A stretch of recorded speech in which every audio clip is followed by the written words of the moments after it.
ची साडी, कपाळावर टिकली, पायात बूट आणि डोळ्यांवर चष्मा, गळ्यात चांदी, हा सगळा थाट कुठल्या मोठ्या सेलिब्रिटीचा नाहीये. हा थाट आहे पाळीव प्राण्यांचा.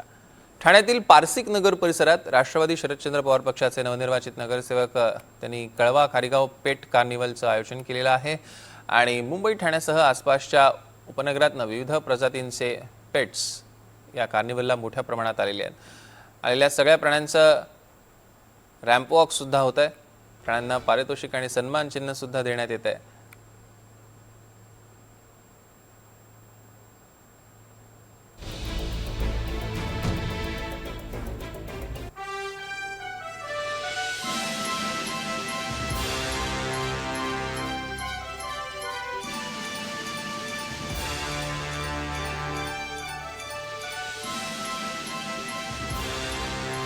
ठाण्यातली पारसिक नगरमधली आपण हे दृश्य बघतोय. पाळीव प्राण्यांचा हा अनोखा शो पेट कार्निवलचं आयोजन कळवा खारीगाव येथे.